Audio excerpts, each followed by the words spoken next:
नहीं मैम, मुझे गुस्सा नहीं आता, मैं बहुत फुल माइंडेड हूँ। इसका रीजन है मेरे डॉक्टर, ठीक है, वो भी है इस चीज के गवाह कि मेरा हमेशा बीपी लो रहता है। जो भी गुस्सा करता है उसका मोस्टली बीपी हाई रहता है। हाँ, मुझे गुस्सा इसलिए आया क्योंकि मेरी जान पे बात आई थी। हाँ। और फिर मैं किसी को नहीं छोड़ती। आपने अपने डॉक्टर का मैं कभी कभी दोस्तों स्मार्ट बनने के चक्कर में स्मार्टनेस भी चला जाता है। तो यही बात है एक दीदी के बारे में जो प्रियदर्शनी है। काफ़ी लोगों से आजकल चर्चा में है कि मैंने ये नहीं किया, मैंने वो नहीं किया। तो दोस्तों आज जो आप मीडिया के सहारे देख रहे हो ना, वो उसकी बात आपको लग रहा होगा कि हाँ ये शायद नहीं कह रहा होगा। और वो दीदी इधर दिखा रही है कि मेरा इधर मारपीट हुआ है, इधर खरोच आया है, इधर घाव हो गई है। तो वो जो दिखा रहे नो वो एक फिजूल की बातें हैं, वो खेल खेल रही है। सबसे बड़ा बहुत बात, मैं वो भाई साहब की एक वीडियो दिखाना चाहता हूँ जो उसने खुद जो वायरल हो चुके हैं और थप्पड़ जो खाए हैं। वो साहब भाई क्या कहते हैं, जो भी बीच में हुआ उसके पास में हुआ, और वो उसने वो लड़की ने जो कुछ भी किया, वो फुल इंटरव्यू एबीपी न्यूज़ और आज तक वाले ने लिया है। मैं आपको इंटरव्यू पूरा इंटरव्यू दिखाने वाला हूँ जो उसने क्या किया उसके साथ। और आज जो दीदी पूरे चर्चे में है कि मैंने वो नहीं किया, मैंने वो नहीं किया, उसको जेल होना चाहिए अपने आप में बचने के लिए। तो आप उस वीडियो को देखिए और शेयर कीजिए सबसे ज़्यादा कि उसने क्या गलत किया और क्या सही किया। सबसे बात यह है कि वो अभी तक जेल में नहीं क्यों नहीं गई, ये बात को लेकर वो भाई साहब का जो कुछ भी बात है सब सही है। वो वीडियो में भी दिख रहा, जो सीसीटीवी कैमरा लगा होता है ट्रैफिक पर, उसमें भी साफ साफ दिख रहा है कि उसका फ़ोन तोड़ी है और उसका लाइट जो है गाड़ी का वो भी तोड़ी है। लेकिन वो गिरफ्तार क्यों नहीं हुई, इस बात को लेकर अभी तक ले चर्चे में है इस बात को। तो जानिए उसने क्यों नहीं गई अभी तक जेल में और क्या बात हो रहा। फुल इंटरव्यू जानिए ये भाई साहब का। गाड़ी पीछे खड़ी है, क्या हुआ था उस दिन? मैं कृष्णा नगर से अपने घर के लिए आ रहा था, तो आलमबाग नहरिया चौराहे पर सिग्नल था। ये मैडम जो थी सिग्नल का बगैर पालन करके और ये रोड क्रॉस कर रही थी राइट साइड से। पहले ट्रक से बची, बाइक से बची। जब रेड सिग्नल हो गया ये मेरे पास आ चुकी थी। मैंने गाड़ी स्टॉप कर दी थी जेब्रा क्रॉसिंग के पास। उसके बाद ये जब गाड़ी स्टॉप हो गई तो ये आगे जा रही थी, फिर वापस आ गई। बाद में गाड़ी को हिट करने लगी कि तू मुझे मारने आया है, तू मुझे मारने आया। उसके बाद ये मेरे पास आई। उन्हीं ने सबसे पहले मेरे पैसे निकाले। जो भाई एक ओला ड्राइवर की जो वो कमाई होती है 1000 रुपये या 600 रुपये, इससे ज़्यादा तो होती नहीं सर। ये हर आम आदमी जानता है। सुबह से वो निकलता है, मेहनत करता है। 600 रुपये इन्हीं ने सबसे पहले निकाले। वो मेरे डैशबोर्ड में रखे थे, वो भी मैं आपको दिखा दूंगा डैशबोर्ड किधर वाला होता है। डैशबोर्ड से इन्हीं ने 600 रुपये निकाल लिए। फिर इन्हीं ने मेरा मोबाइल ऐप्स जो लगी होती है उसका स्टैंड होता है, स्टैंड पे इन्हीं मेरा मोबाइल निकाला। मोबाइल जैसे ही निकाला वैसे ही इन्हीं ने ज़मीन पे बहुत कस के मारा, टूट गया। और ये तो कह रही हैं कि आप मोबाइल स्टैंड में लगाए नहीं, तो हाथ में लिए हुए? स्टैंड में लगा था सर, स्टैंड में लगा था मेरा मोबाइल। आप जब गाड़ी का एक प्रकरण हुआ है, आखिरी स्पीड आपकी गाड़ी की कितनी थी? सर मुश्किल से मान लीजिए ट्रैफिक में मैक्सिमम 20, बस से ज़्यादा होती नहीं, 20-15।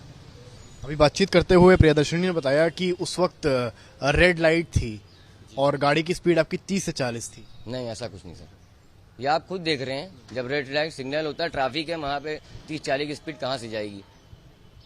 तो क्या फिर एकदम से क्या हुआ, उन्होंने गेट खोला और मारना शुरू कर दिया? पहले गेट नहीं खोला, गेट तो मैंने खोला था। इन्हीं ने हाथ से पहले सबसे पहले डैशबोर्ड से पैसे निकाले। उसके बाद जब पॉकेट में इन्हें पैसे लग लिए, मैं मेरे समझ में कुछ नहीं आ रहा था मैं क्या करूँ वहाँ पे। लेडीज आज के लिए मैं कहाँ लड़ सकता हूँ। इस तरह की चीज अगर कोई लड़की करती तो शायद पटासा है। फर्स्ट टाइम आपके दिमाग में क्या आया कि आपके साथ क्या हो रहा है? मुझे कुछ नहीं पता चल रहा था मेरे साथ क्या हो रहा है। मैं ये समझा कि ये कोई शादी वर्दी में पुलिस वाली है या कुछ ये है। मैं माफ़ी मांग रहा था। मोबाइल मेरा तोड़ा, जब भी मुझे गुस्सा नहीं आया। 2 बार हिट करा मोबाइल को, तोड़ा 3 बार उधर जाके, फिर ब्रेकर के पास लड़ाया। जब मोबाइल डैमेज हो गया, मैं तो बाहर आ गया था। मैं सिर्फ यही बोला था, मैडम मेरी क्या गलती है बताइए, सॉरी बोल रहा हूँ, मैं सॉरी बोल रहा हूँ। भाई 1 तमाचा मार देती, 2 तमाचे मार देती, 3 तमाचे मार देती, मगर लगातार मुझे भी नहीं मालूम कितने मारे तमाचे। तकलीफ तो हो रही है। तमाचे जो पड़े हैं 15-20 के ऊपर ही होंगे कम से कम। आपने कहा आत्मसम्मान की बात है। जी, आत्मसम्मान तो मेरा चला ही गया। मुझे सिर्फ रिस्पेक्ट चाहिए और इनको जल्द से जल्द कानून कार्रवाई। मैंने FIR तो दर्ज कर दी, मगर अभी पुलिस ने अभी तक इनको गिरफ्तार क्यों नहीं किया। मेरी कोई सज़ा नहीं थी, मुझको बंद कर दिया 24 घंटे। ये बाहर क्यों है? मेरा क्वेश्चन है ये सरकार से। अपील है कि उनको आप कार्रवाई करके सख्त पकड़ें। एक अल्फाज सुना होगा, मैन ऑन ड्यूटी। तब आप अपनी ड्यूटी पर थे। क्या आपने कभी सोचा था कि जब आप अपनी ड्यूटी पर होंगे, कोई भी ड्यूटी छोटी नहीं होती है, उस दरमियान उस दौरान इस तरह की घटना होगी, ये सब कभी भूल पाएंगे आप? सर मरने के बाद तो हम भूल जाएं, हम तो होंगे नहीं, हमारे घर वाले भी नहीं भूल पाएंगे।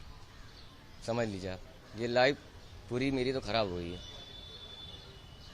हर सोशल मीडिया प्लेटफॉर्म पर आपका चेहरा चल रहा है, टीवी पर चल रहा है। मुझे इंसाफ चाहिए बस सर, इंसाफ तो मिल ही रहा नहीं है, बस वीडियो हो रही है बस बात। घर पे कौन कौन है आप? मम्मी है, पापा हैं। पापा तो एक्सपायर मेरे हो गए हैं, पूरी जिम्मेदारी मेरे पे रहती है। मेरी गाड़ी भी आप देख रहे हैं, आज 4 दिन हो गए, 4 के 5 दिन हो गए। मेरा खर्चा कैसे चल रहा है ये मैं ही जान रहा हूँ। मैं एक ओला ड्राइवर, 4-5 लोगों का परिवार चलाना इस समय बहुत मुश्किल होती है सर। मेरे पास मोबाइल नहीं है, मेरा कोई कांटेक्ट नहीं है, मैं किसी से बात नहीं कर पा रहा हूँ। वो चीज़ आप तो समझ ही रहे हैं। और जब से मैं इधर वकील के पास जाना, प्रेस के पास जाना, वो भी खर्चा मेरा ही हो रहा है। मगर आने जाने की ट्रैवलिंग का जो है, कभी वकील साहब ही पूरा ही कर रहे हैं अभी मेरा सब। घर वालों ने सवाल जवाब, घर वालों ने कुछ पूछा आपसे? घर वालों ने पूछा पहले जी, घर वाले इतने परेशान हो गए थे, वो यही सोचने लगे मेरा बच्चा ऐसा कर नहीं सकता ऐसा। तो हमें तो बंद कर दिया था इन्होंने लॉकअप में, मोबाइल से कोई फ़ोन नहीं करवाया। पहली चीज़ ये, कौन सा नियम है, कोई अगर अपराध करता है, कोई क्राइम करता है, तो आप उसके घर वालों को पहले इत्तला देते हैं। सरकार का ये एक रूल होता है। मैं पता पढ़ा लिखा नहीं हूँ, मैं भी ये थोड़ा जानता हूँ, क्योंकि मेरी गाड़ी में बहुत से लोग बैठते हैं। मैं ओला ड्राइवर हूँ, कोई भी अधिकारी बैठ जाता है, पुलिस का होता है, डॉक्टर होता है, तो वो कभी कभी ड्राइवर से बात भी करने लगते हैं, बताते हैं कि मैं ये हूँ। पुलिस ने आपका पक्ष सुना या ऐसे ही लॉकअप में डाल दिया? कोई पक्ष नहीं सुना मेरा, बस क्योंकि वो लड़की है और उसने बोल दिया तो बात सही हो? बात सही हो गई। भाई पक्ष मेरा क्या सुनेगी, जब फुटेज पूरा दे रहा है, मेरी कोई गलती नहीं है, मुझको क्यों बंद करा? मुझे सवाल ये है, जब उसकी गलती थी उसको बंद क्यों नहीं कर रहे? आपका कहना यह है कि लड़की ने अगर थप्पड़ मार दिया है तो जस्टिफाइड है कि लड़की ही सही, लड़का गलत? हाँ, लड़का गलत है। कि आंखों में कहीं छू लेते, अगर बाई चांस मैं अगर हाथ भी रख देता, तो मुझ पे ये कितनी धाराएं लगा देती, मेरी तो जिंदगी खराब हो जाती। बताइए सर, अगर ज़रा सा मैं टच कर लेता, मेरे घर में मेरी माता पिता जी ने ये नहीं सिखाया है किसी औरत को मारना। मैं एक बहुत अच्छे घर का हूँ, माँ ने मुझे तरबियत दी है, ये किसी लेडी को हाथ मत लगाओ बेटा, माँ के पैरों में होती है जन्नत, ये आप भी जानते हैं। तो आपको इस इंटरव्यू में जो कुछ भी पता चला सब बात सच है। वो भाई अपना सेल्फ रिस्पेक्ट लेना चाहते हैं और उन्हें मिलना चाहिए, क्योंकि अगर इस कमीनी को अभी तक जेल नहीं हुआ तो होना ज़रूर चाहिए, क्योंकि हम सब का भी एक सेल्फ रिस्पेक्ट बनता है दोस्तों। हाँ, एक बात समझ लेना, जिसको इज्जत देने लायक हो लड़की ना, उसी को इज्जत दो। आजकल बेकार लोगों को इज्जत देना नहीं है, नहीं तो खुद ही फंसते जाएंगे यार। जिसको इज्जत देना है उसी को इज्जत